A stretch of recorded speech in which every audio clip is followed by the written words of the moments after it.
They say you don't really own the land, you're just borrowing it from time.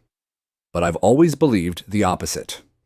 The moment I first laid eyes on the lot at the edge of Pine Hollow, I knew the slope behind it wasn't just a feature, it was a challenge, and I never backed down from those. The house itself was modest, just a two-story craftsman nestled into the hillside like it had grown there. I bought it 22 years ago, shortly after I retired from my work as a geotechnical engineer. I spent most of my life studying how the earth moves, how it shifts beneath highways, sneaks into basements, and if you don't respect it, swallows entire foundations. After decades of being the guy developers called too late, I wanted one thing when I retired: peace. Not palm trees or cruises, just a patch of land I could understand and protect. And that's why I built the wall. It wasn't fancy. No decorative tiles or wrought iron fencing. Just solid reinforced concrete 8 feet high at its tallest point, curved gently to guide the flow of runoff, and embedded with rebar I tied myself. I designed it with redundancy. That's something you learn after a few years in my field. Redundancy keeps people alive. You see the back half of my property bordered a steep incline of loosely packed shale and red clay. Pretty to look at, especially in fall, but dangerous after a few good rains. The original builder of the house had installed a thin timber retaining wall decades ago, probably just to satisfy code at the time. I knew it wouldn't last. The minute I moved in, I requested the survey maps, slope stability reports, and ran calculations myself. The numbers didn't lie. The hill would fail someday, maybe slowly, maybe all at once. So I started building the wall the following spring. I didn't just go to Home Depot and slap some cinder blocks together. I filed permits, paid for my own soil tests, and followed county specs down to the piece eye. The HOA didn't say a word. In fact, back then, the board president, a guy named Howard, shook my hand and said, "Looks like you know what you're doing." And I did. The wall stood solid through 5 landslide advisories, 4 hurricanes worth of runoff, and the historic Pine Hollow storm in 2013 that washed out half the neighborhood trail. My wall held, and so did the respect I'd earned for a while. But neighborhoods change. People move, others forget. Howard passed away. The old board retired. Young families moved in, tech professionals mostly. Good people, but they didn't know the land the way I did. They cared about curb appeal and symmetry. To them, the wall was a gray eyesore. To me, it was life insurance. I kept to myself mostly. After Margaret died, I didn't have much interest in barbecues or HOA social mixers. I maintained my lawn, repainted the siding every few years, and cleaned my gutters like clockwork. I wasn't a troublemaker. But I also wasn't one to sit quietly when things didn't make sense. The trouble began quietly, like a tremor beneath the surface. A new board had been elected, young, eager, and full of opinions. Brent Lasker was their new president, an ex-finance guy who ran the HOA like a hedge fund. He liked order, control, and uniformity. I could see it in the way he trimmed his hedges, measured unnatural, like a showroom. The first time I saw Brent eyeing the wall, I was resealing the base. He stood on the walking path above with 2 other board members, arms crossed, whispering. I didn't think much of it at the time. Maybe they were admiring the craftsmanship, or maybe not. That winter was unusually dry. The soil stayed crusted and brittle, the kind of condition that lulls people into a false sense of security. I kept doing my routine checks. I noticed a small separation in the seam near the north end, nothing major, but I grouted it anyway. Reinforced the spill drain. My wall was a living structure to me. I tended it like a bonsai, quietly, methodically. So when the letter arrived, I thought it was a mistake. It came in a thick envelope with the HOA logo stamped at the top. Notice of architectural violation. I remember holding it under the kitchen light, reading the words 3 times before I understood what they were saying. According to the new board, my wall had been constructed without prior HOA architectural approval. It did not comply with the community's aesthetic standards, and I was being ordered to remove it within 30 days or face escalating fines. I sat down. I actually laughed at first. It was that absurd. The wall had been there longer than half the homes on the block. It had been approved by the county, built to code, and had literal documentation on file. But the HOA didn't care about that. They weren't citing a safety issue. They were citing visual disharmony. Their exact words. I drove down to the HOA office the next morning.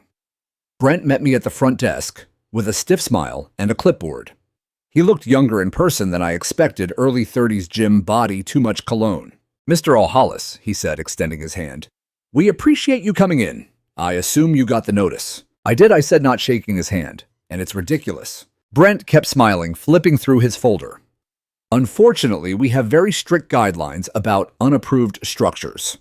This wall, while functional, doesn't align with the neighborhood's updated visual plan." "It's not a pergola," I said. "It's a retaining wall. You tear that down, you won't just get disharmony, you'll get a landslide." He didn't even flinch. "We reviewed satellite imagery," he said. "And from a street-level view, it stands out dramatically. Several new residents have submitted complaints." "Let me guess," I said. Leaning in, they moved in, last summer bought their homes with full view of that wall, and now want to pretend the hill behind me is just decorative." Brent blinked. "We're asking for cooperation. You're demanding I dismantle something that protects my property, and possibly yours, because it's visually disruptive." "We'll be in touch," he said, standing. I left the office with my heart pounding. Not from rage, but from fear.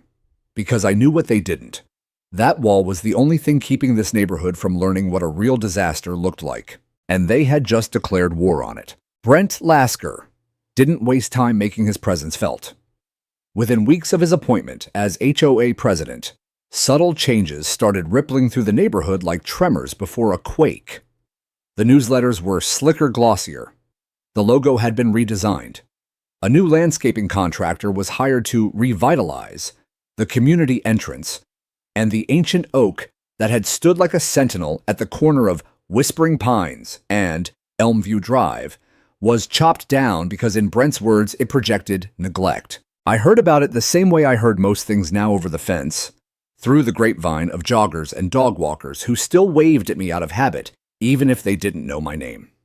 I watched them pass by earbuds in fitness apps, buzzing, smiling as though everything in the world was fine.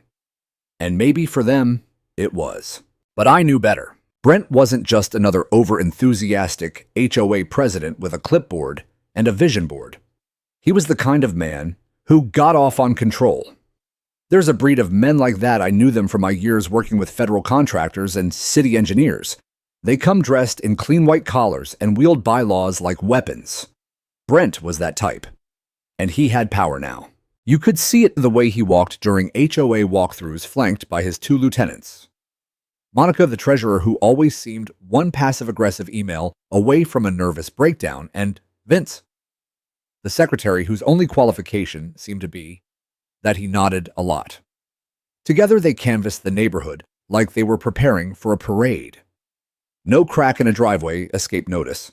No holiday light strand left up past January 10th was spared. They issued fines for unmowed lawns, faded shutters, and garden gnomes deemed visually inappropriate. I kept quiet. I figured they'd burn themselves out as most new boards did. But Brent wasn't burning out. He was just getting warmed up. Then came the Community Visual Harmony Initiative, a 23-page document mailed to every resident. It read like a design manifesto: restrictions on exterior paint colors, approved lawn ornamentation, and updated standards for structural enhancements. The phrase visual flow consistency appeared more times than I could count. Tucked near the back, almost like a footnote, was a clause about non-compliant retaining walls constructed prior to 2005 being subject to review for potential removal. That was me. That was my wall. I wasn't naive. I knew this wasn't about a wall. This was about Brent marking his territory, asserting dominance. Maybe someone on the board didn't like that their new backyard view had a gray concrete barrier at the edge of their sightline. Or maybe Brent just didn't like being reminded that someone knew more than him about something. I filed an appeal immediately. Attached were my original permits dated March 2002. County engineer sign-off, soil studies. Photos showing the wall's progression, the slope behind it stabilized over time. I even included a letter from Howard, the old HOA president, thanking me for taking initiative on what he once called a ticking mud bomb. I hand-delivered the documents to the HOA office. Monica received them, her expression unreadable.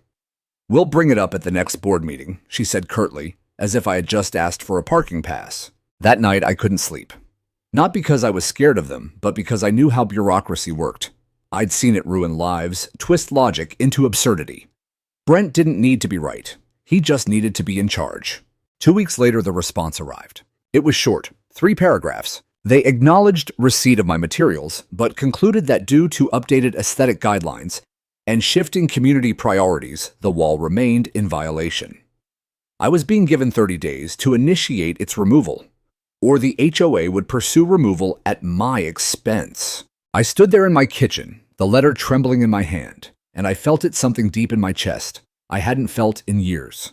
Not anger, not fear.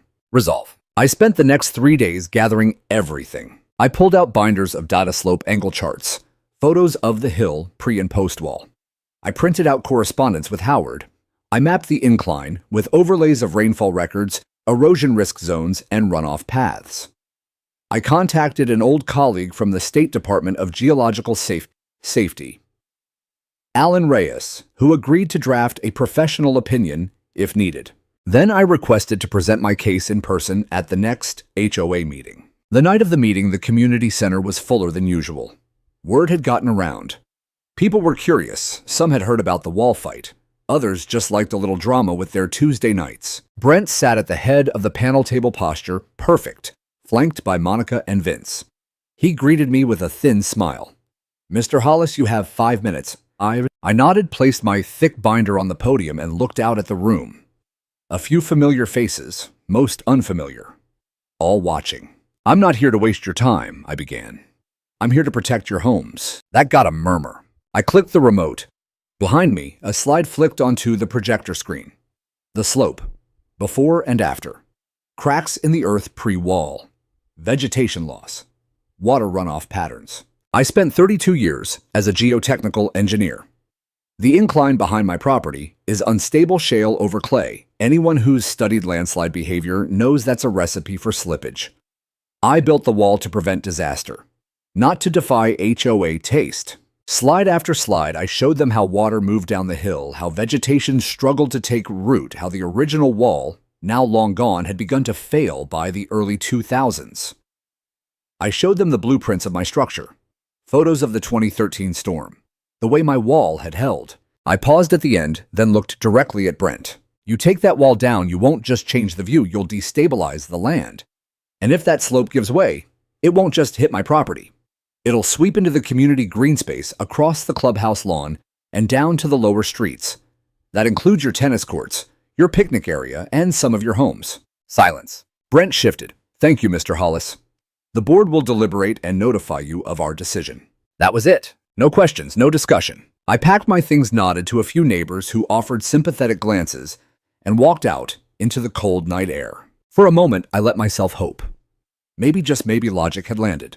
But hope's a fragile thing. The demolition crew arrived 12 days later. They didn't even knock on the door. I was out back pruning the rose bushes Margaret planted the year before she passed when I heard the low rumble of a diesel engine idling out front.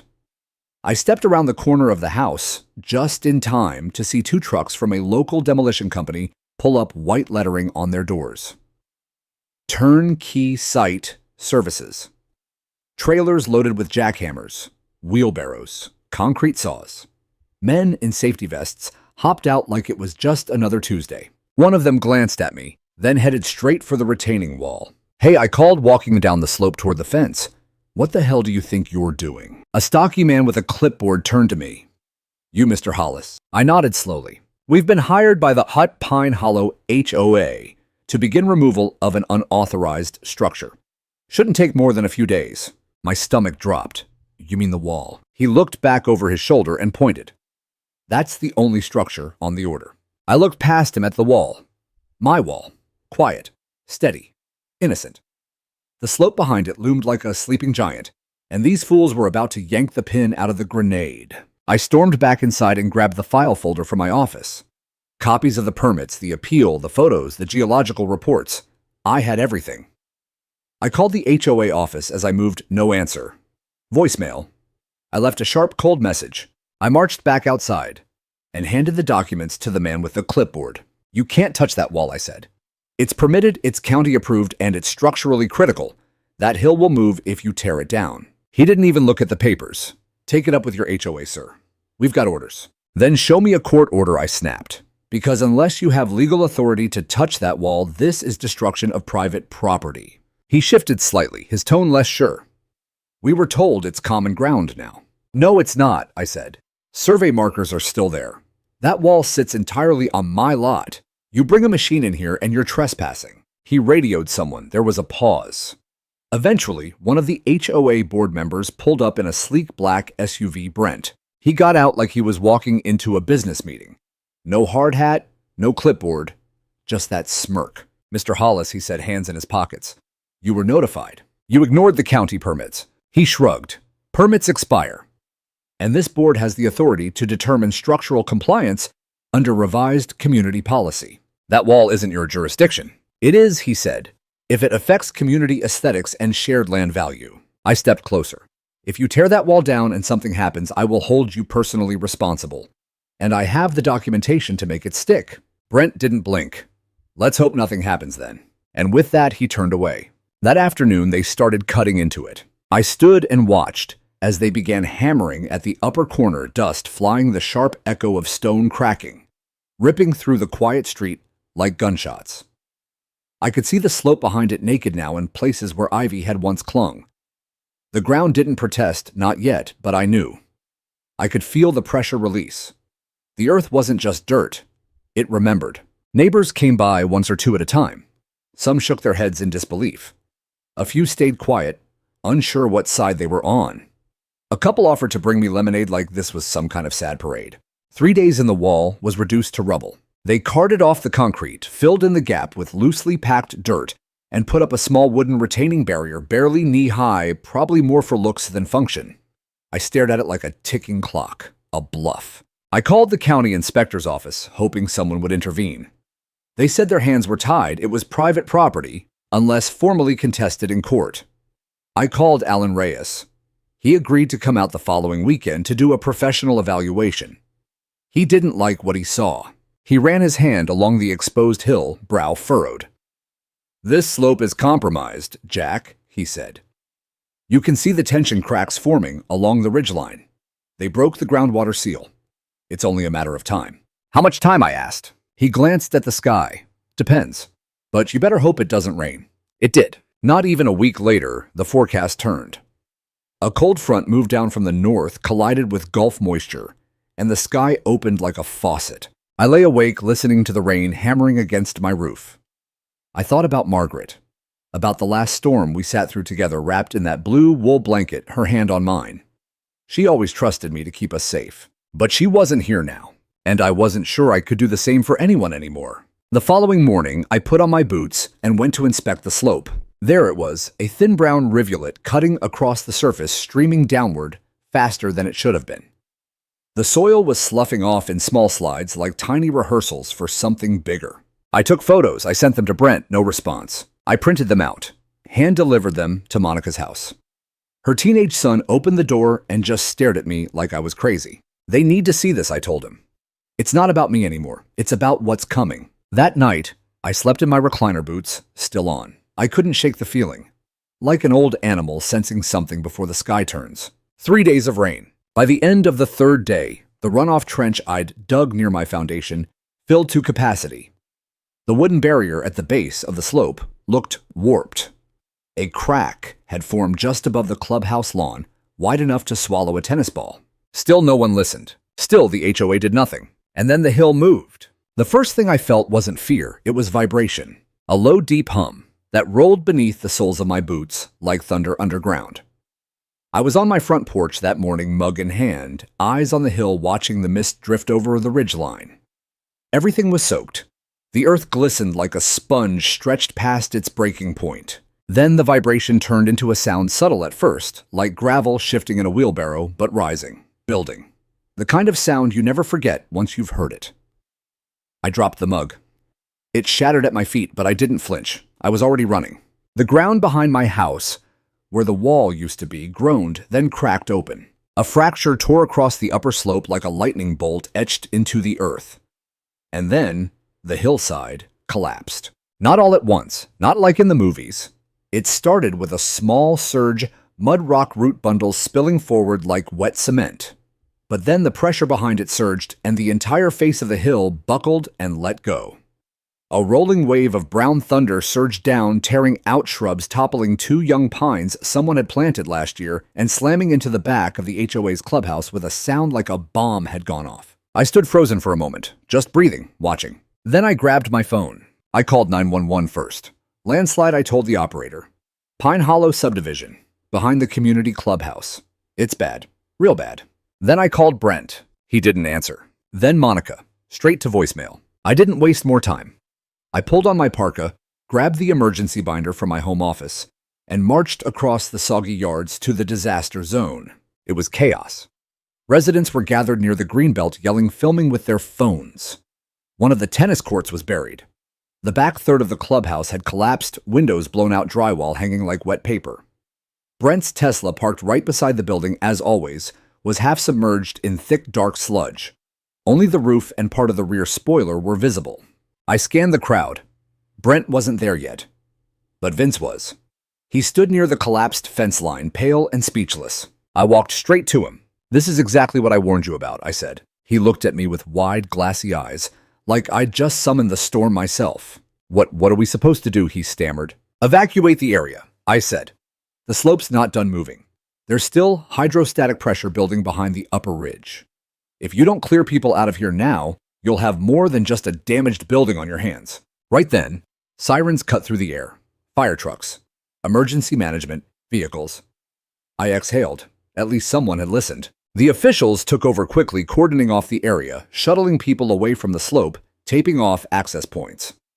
I stayed nearby, ready to answer questions, and sure enough, within an hour, a young man in a rain-streaked windbreaker with County Geotech across the chest walked over. "You Jack Hollis?" he asked. "That's me." He offered a firm handshake. "I'm Ward Derek Lyons.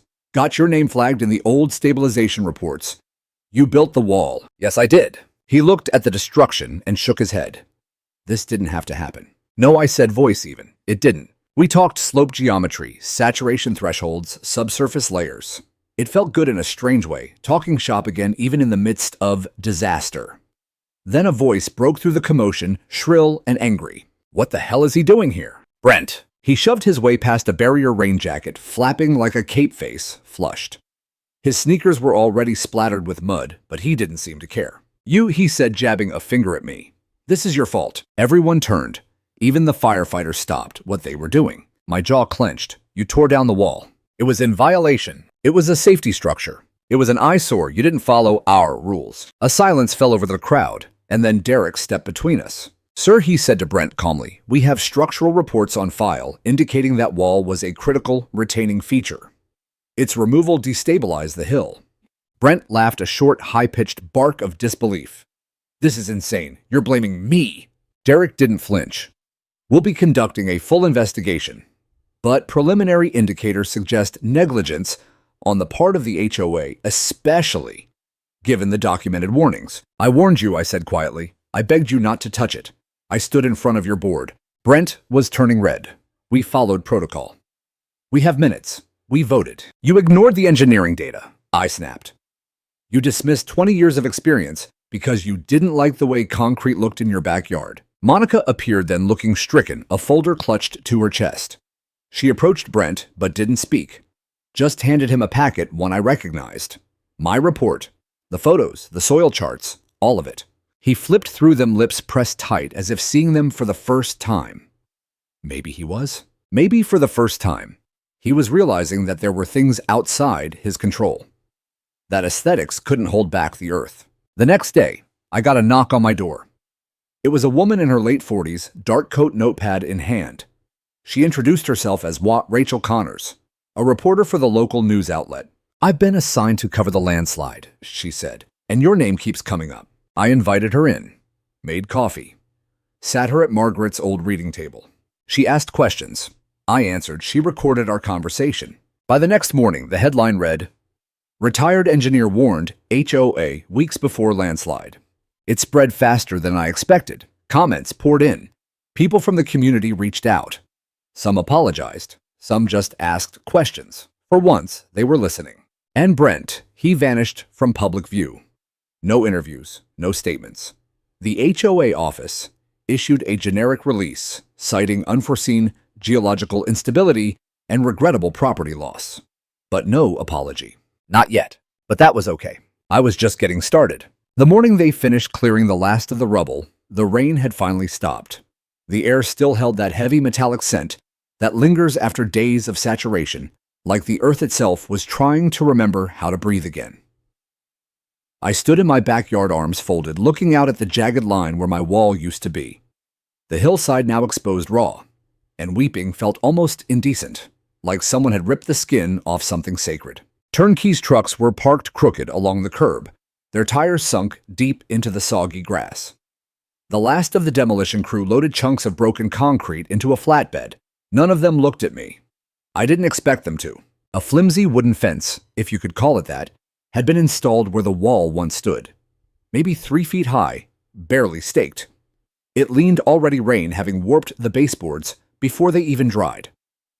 Aesthetic compliance, Brent had called it. A more harmonious visual profile. God help us all.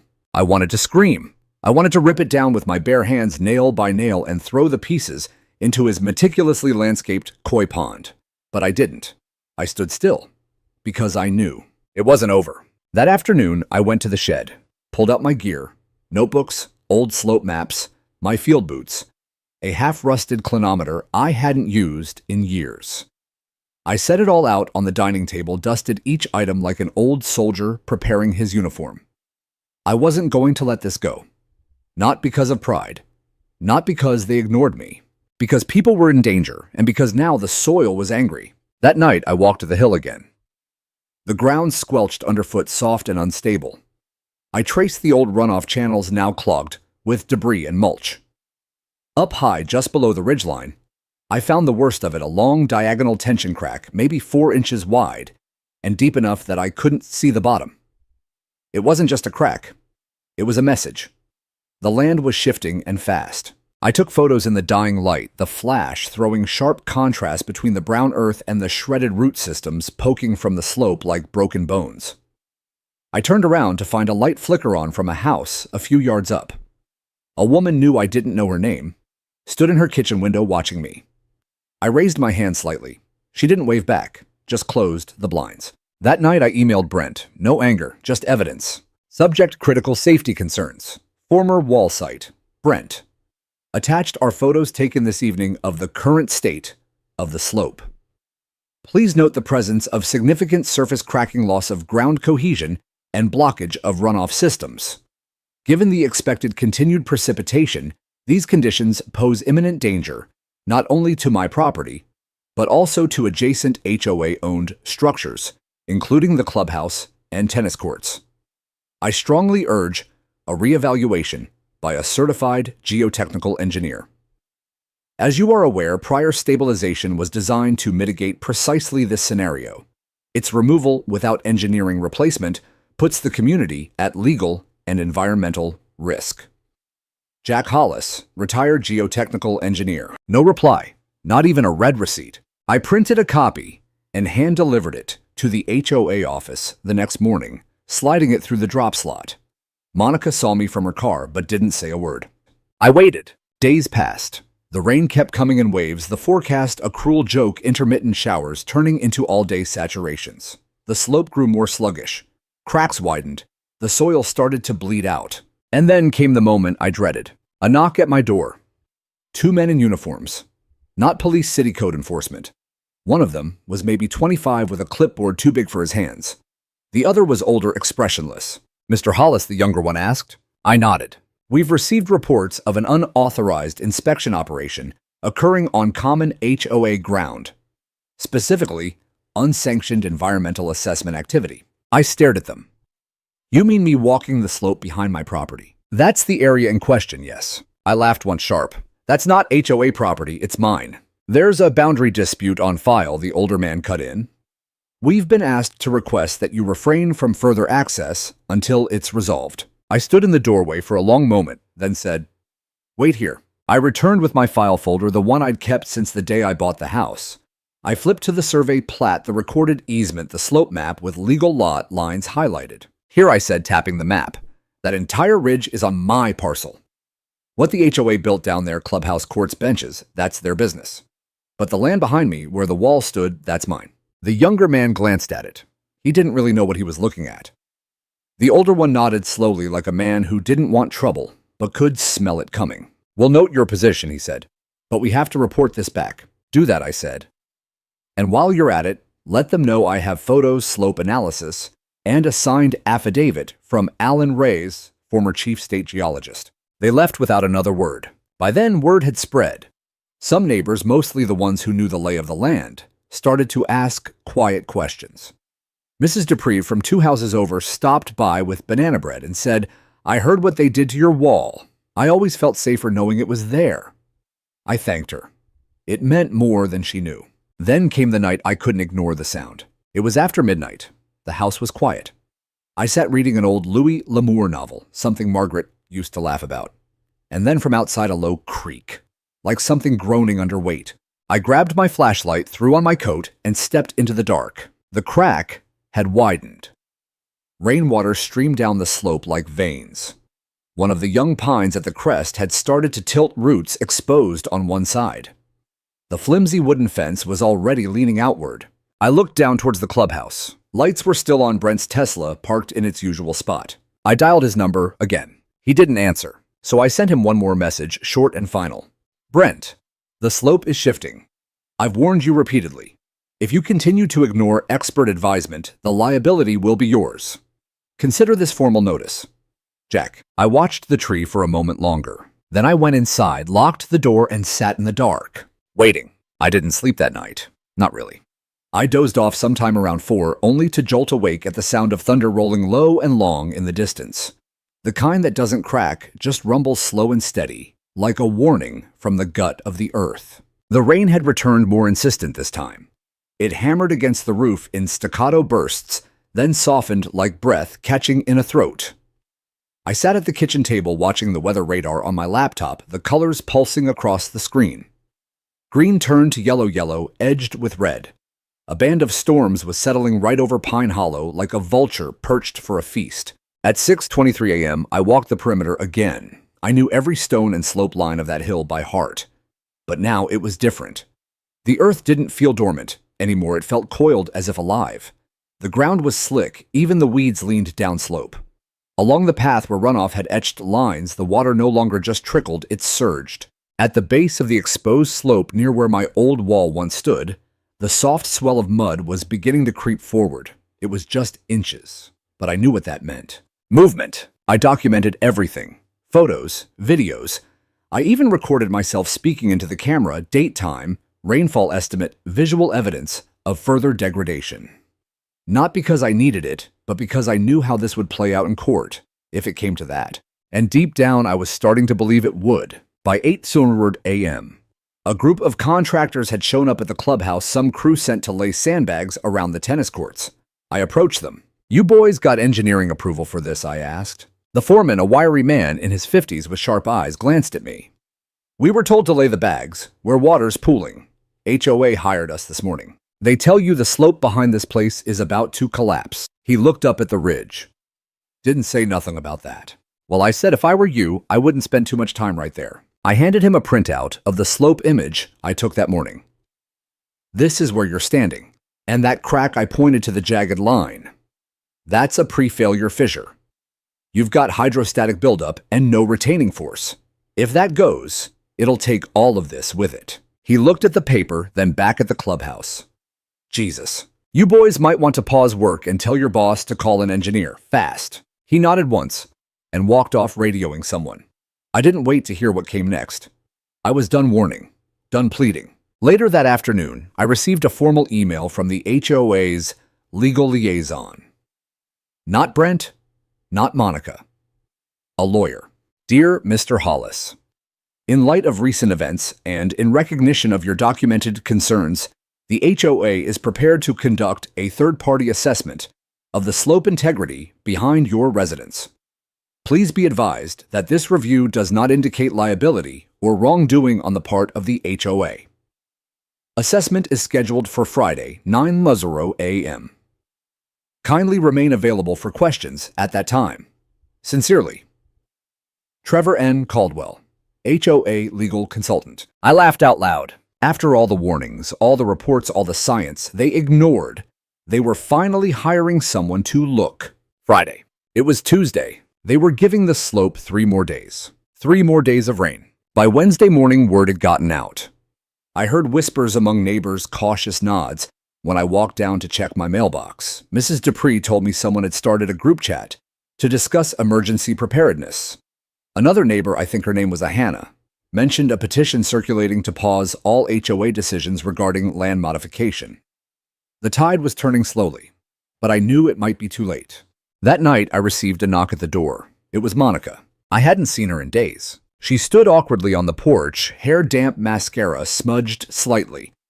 Not the clipped corporate woman I was used to. She looked tired and afraid. She began. I wanted to say I read your reports again, all of them. She paused. I'm sorry. The words hung between us. I stepped aside and let her in. She sat at the kitchen table, same place Rachel the reporter had days ago. I poured her tea, watched her wrap her hands around the mug like it was something to hold on to.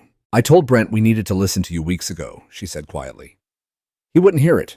Said we'd lose control if we backed down. I nodded. It's not about control anymore. She nodded. I know. That's why I'm here. I'm resigning. Tomorrow. That startled me. Resigning. I won't be a part of this anymore. Not when people could get hurt. I've already contacted the city. They're sending someone regardless of what the HOA wants. I studied her for a moment. There was sincerity in her voice. Regret, too. You did the right thing, I said, even if it came late. She left without asking for forgiveness, which I respected. The following morning, Thursday, brought wind. Fierce biting gusts that stripped loose debris from the hilltop and scattered it down into the basin. More rain. By now, the slope wasn't just unstable. It was saturated beyond its ability to hold. I could see it in the way the trees leaned. In the new surface, bulges, like silent eruptions, pressing upward from beneath. I packed a go bag, just in case. I slept in my clothes again, boots by the door, phone fully charged. At 3:11 a.m., a crack split the night like a rifle shot. Then another. Then the roar. Not thunder, earth, moving. The roar was like nothing I'd ever heard. Not in war zones, not on construction sites, not in the worst floods I'd documented in my career. It wasn't just a sound. It was a presence. A force that filled the air, the ground, even my lungs.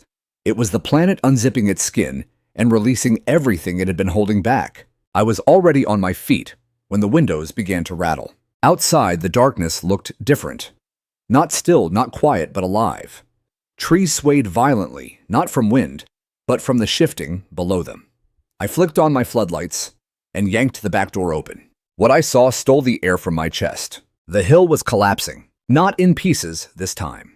Not like a trickle of mud or a small soil shift.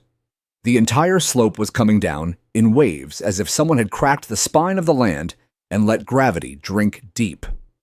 A wall of earth roots, sodden clay, and broken branches rushed forward, gaining speed, pulling entire shrubs into its maw. And at the bottom, in the crosshairs, stood the HOA clubhouse lights still on Brent's silver Tesla, gleaming faintly in the glow. The landslide struck like a freight train. The back of the clubhouse crumpled as if it were made of tissue paper. The windows blew out in a flash of glass and mud, and the force shoved the structure off its foundation, collapsing half the roof. The Tesla vanished under a wave of debris. Screams erupted from across the street, residents standing on porches, flashlights jerking back and forth like panicked eyes. I could hear someone shouting Brent's name. Someone else was crying. I grabbed my radio and tuned to the county emergency band. Landslide confirmed, a dispatcher was saying. Multiple structures impacted. Responders en route. Repeat full slope failure in Pine Hollow units responding. I ran out into the storm, heart-pounding feet sinking into the saturated earth. My training kicked in. I didn't think I just moved. A few others were running too, neighbors barefoot, some in robes. A man I barely knew from 3 houses down met me at the edge of the destruction. Brent was inside, he shouted. Where I called. He was working late in the office. The front of the clubhouse was partially intact. Mud pressed against the walls like a siege. A sliver of roof sagged, but hadn't yet given way. I could see movement through the blown-out windows, light a flicker, a shadow. Call out, I yelled. A faint voice answered, help, I'm in here. Brent, I called. Jack. I couldn't believe it. I climbed the slope, carefully slipping once, nearly going down on my side. The mud sucked at my boots like it didn't want to let go. I reached what was left of the front entrance, half covered in debris, and pulled on the warped door. "Stay back," I called. "I'm coming in." Inside, the air was thick with dust and wet insulation. A light flickered from a cracked fixture. Brent sat on the floor behind a half-collapsed desk, blood running down one temple, his suit soaked and torn. He looked at me like I was a ghost. I didn't know," he stammered. "I didn't think it would." I ignored him. "Can you walk?" "I think so." I reached out and helped him up. He groaned, favoring one leg. I pulled his arm around my shoulders and began guiding him out. The building groaned ominously, the mud pressing harder. Halfway out the door, another surge came. The ground behind this clubhouse dropped again, pulling the rear wall down with it. I tightened my grip on Brent and yelled, "Move now!" We staggered into the open as the final collapse struck the building, collapsing inward in a roaring moan.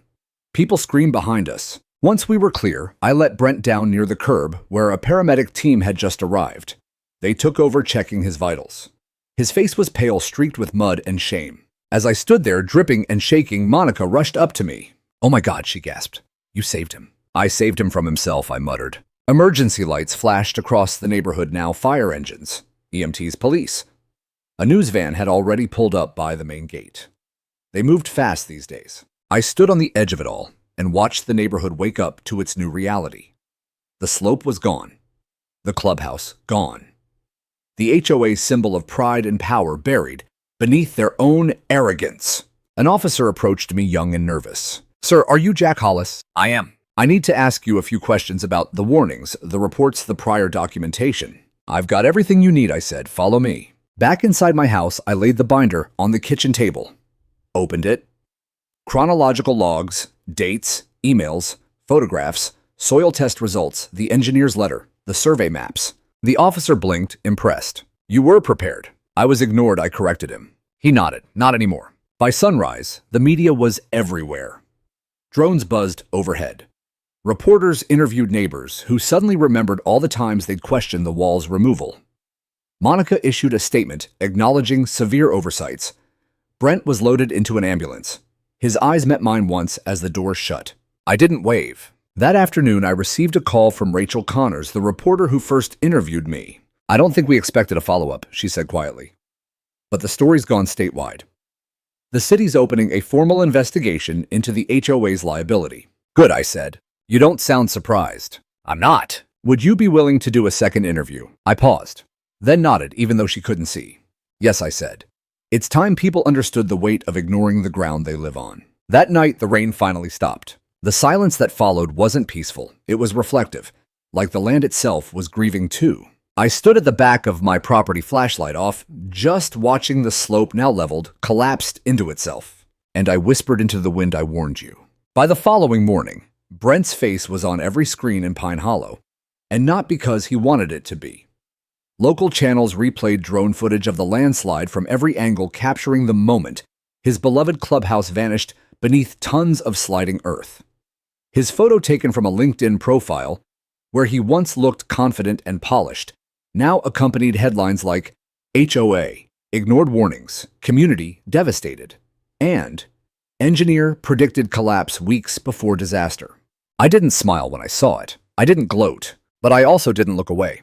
The first official knock came just after 9:00 a.m.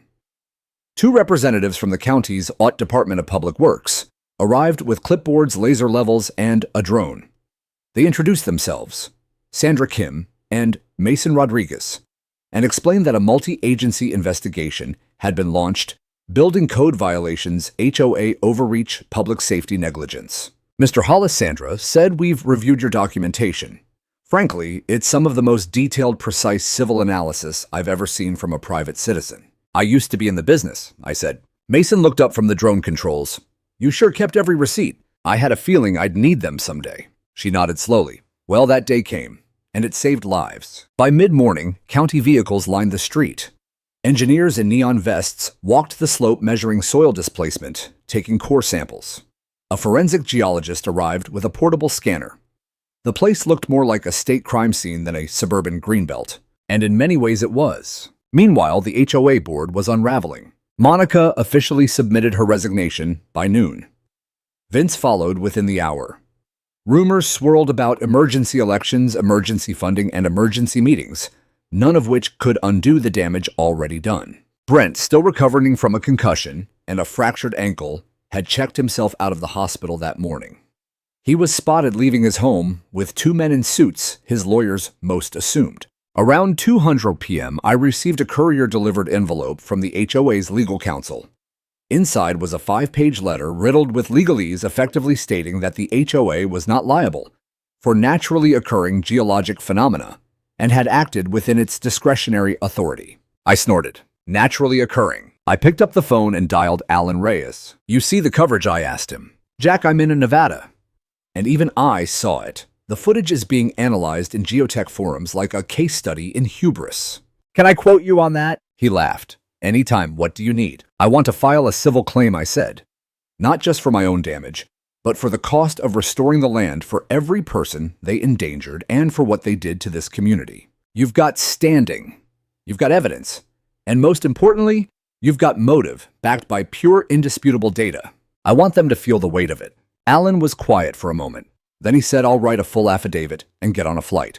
The next few days unfolded like a courtroom drama before the courtroom even opened. The HOA issued a second statement, this one slightly more contrite, admitting there may have been oversights and a need to review procedural adherence in future structural decisions. They still didn't say the word sorry. They still didn't mention me by name. Didn't matter. The community knew. My mailbox overflowed with handwritten letters. Neighbors I'd barely spoken to dropped off coffee casseroles notes with things like, "Thank you for standing your ground," and "We should have listened." For the first time in a decade, I didn't feel like a relic hiding behind a concrete barrier. I felt seen. Then came the letter that changed everything. A woman named Lynn Hastings, who lived in Lot 17B.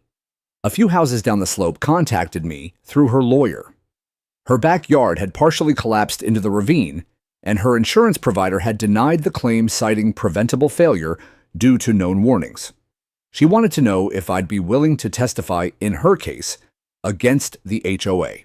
I said yes. She wasn't the only one. By the end of the week, 8 homeowners had formed a coalition. All of them had suffered some degree of property loss damage or trauma. All had received copies of my slope analysis, the warnings I'd sent. All of them were now plaintiffs in a class action lawsuit, Hollis et al. Versus Pine Hollow Homeowners Association. The filing landed like a thunderclap. Rachel Connors, the reporter, reached out again for a follow-up segment. She came by with a small crew, this time filmed me standing by the ruins of where the wall once was. "Do you think this could have been prevented?" she asked, camera trained on my face. "Yes," I said plainly. And they were told exactly how to prevent it. They just didn't want to listen. "Do you feel vindicated?" I paused. "I feel tired," I admitted. "But yeah. I also feel like the land finally spoke louder than politics." That night, the story aired across the region, then syndicated statewide. Messages began pouring in from other HOAs across the country, homeowners in Florida, Colorado, Arizona. People thanking me for standing up. Some even asking for advice. One man from Utah wrote, "They're trying to remove a retaining pond I built on my land for flood control. After seeing your story, I'm documenting everything." I wrote back, told him to hold the line, told him to make copies of everything.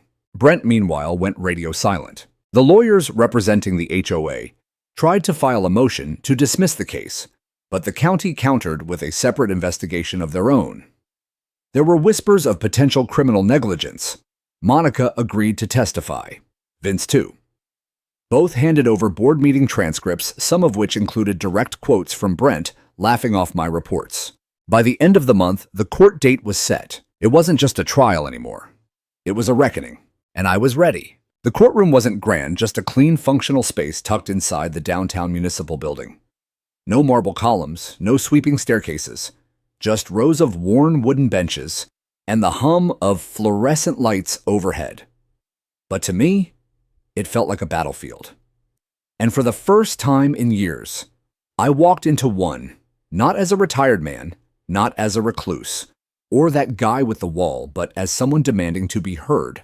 The plaintiffs, myself, Lynn Hastings, and 6 others were seated together. Our attorneys organized and prepared.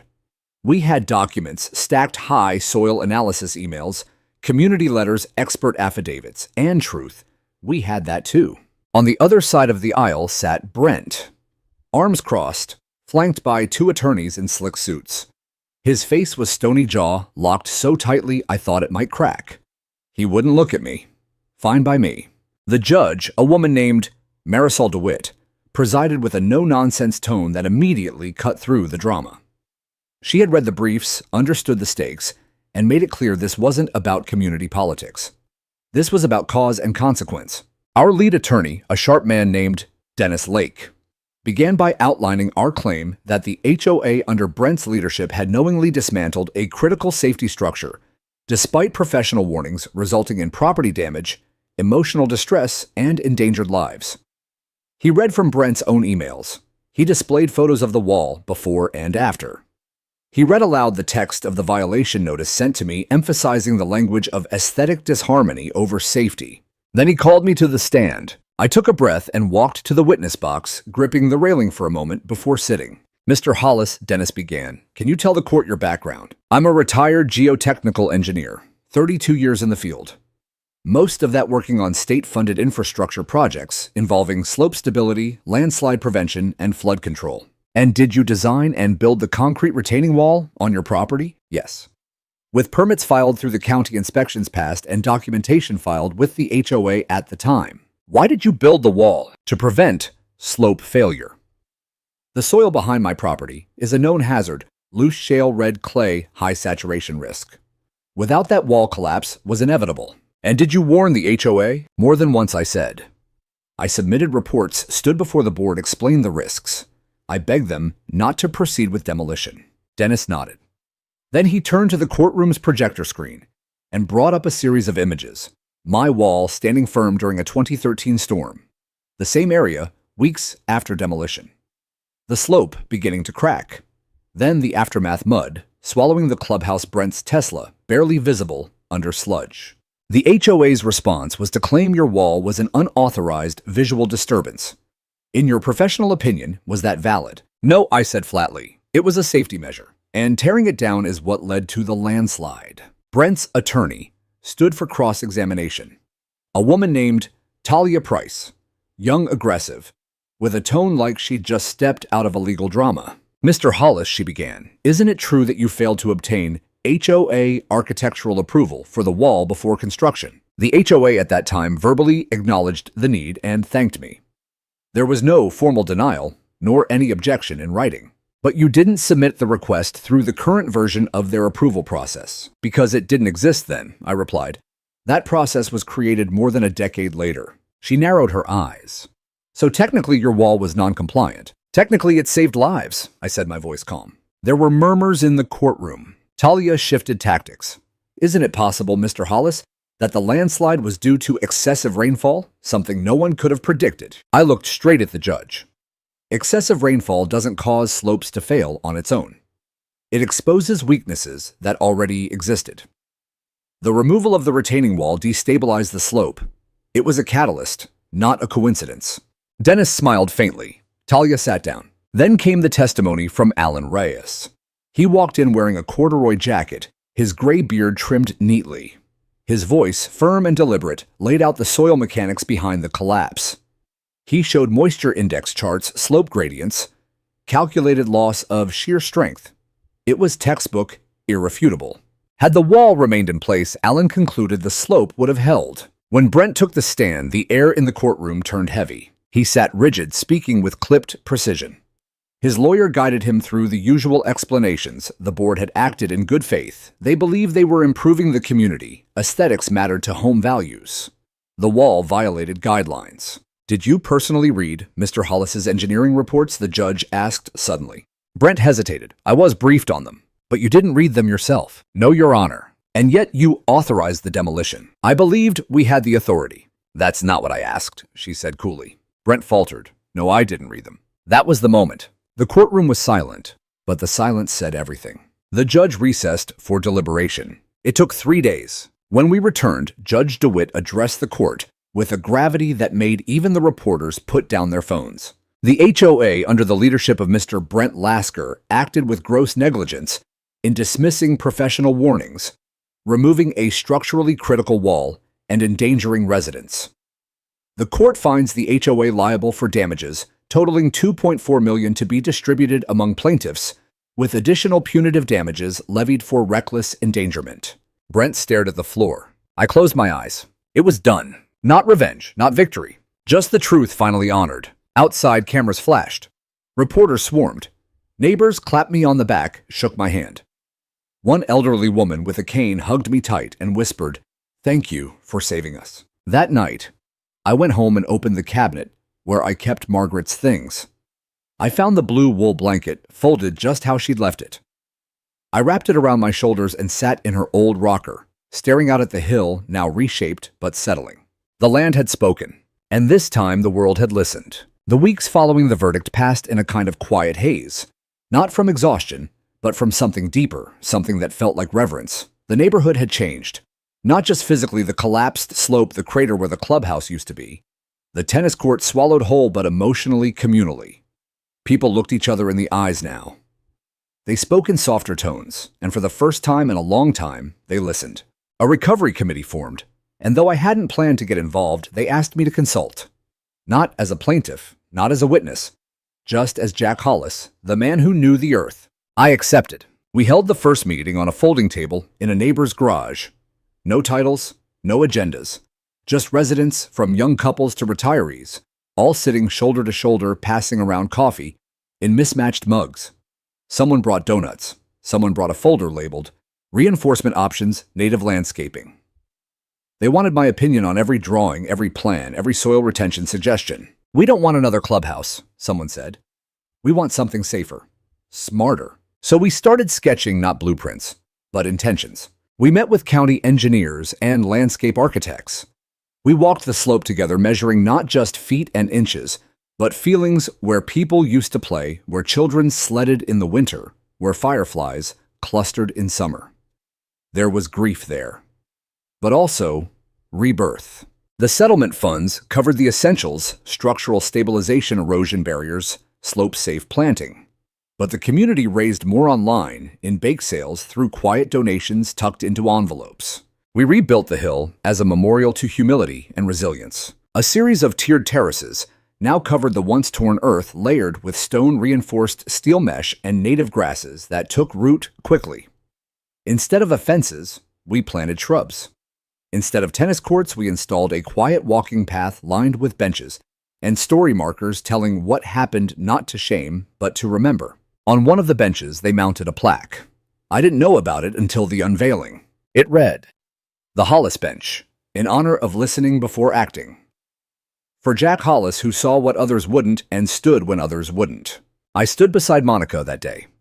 She looked healthier, more herself. She'd gone back to teaching middle school science. "I had that quote etched in myself for weeks," she whispered. "I hope it's okay." I nodded, eyes damp. "It's more than okay." Brent never returned to Pine Hollow. Rumors swirled he'd moved to Florida, taken a job in private equity, maybe changed his name. I didn't care. He was a ghost now. The community had already buried what he represented: vanity over safety, ego over expertise. As spring approached, life returned. Children played on the new trails. Dogs ran freely in the open space. And people looked at that slope, not with fear, but with respect. The kind you can't legislate or regulate. The kind you only earn when something nearly breaks you. I spent mornings tending my garden again. Roses like Margaret planted. I built a small gazebo near the rear edge of my property, where the old wall had once begun. It wasn't a defense anymore, it was an invitation. I'd sit there in the evening, drinking coffee or scotch, depending on the day, and watching the hillside settle into itself. Sometimes people joined me, strangers at first, then neighbors, then friends. They'd ask questions about soil, about history, about how to plant something that wouldn't just look good, but last. One young man, newly moved in with his wife and toddler, asked me what it felt like to watch the wall come down. I paused. "It felt like betrayal," I said. But in hindsight, it had to happen. Sometimes people need to break the thing that keeps them safe to understand why it mattered. He nodded slowly. His daughter ran along the gravel path nearby, chasing a butterfly. But we rebuilt it better, he said. Yes, I said. And now you're the wall. His eyes met mine. What do you mean? You'll be the one who knows, who watches, who steps forward when the next Brent comes knocking. That night, I found the old blueprint of the original wall tucked in the back of a drawer. I framed it not as a reminder of what was lost, but what stood.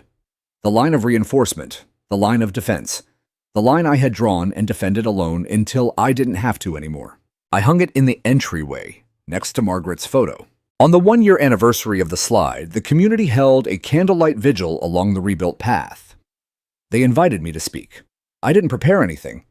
I just stood in front of them, familiar faces, now not strangers, and let the words come. We are shaped by the land we stand on, I said. But we also shape how we treat it and each other. What happened here wasn't just a natural disaster. It was a man-made one. Not because of shovels and machines, but because of arrogance and the refusal to listen. But what came after that was human too. Compassion, learning, repair. I looked out at them, candles flickering like stars. This hill once collapsed, I said. Now it holds us up. And that was it. The silence after wasn't empty, it was sacred. When they clapped, it wasn't loud. It was grateful. I walked home that night with a slow heart, a peaceful one. The battle with the HOA hadn't broken me. It had revealed me, not just as a man with warnings, but as a man with roots. And for the first time in years, Pine Hollow truly felt like home.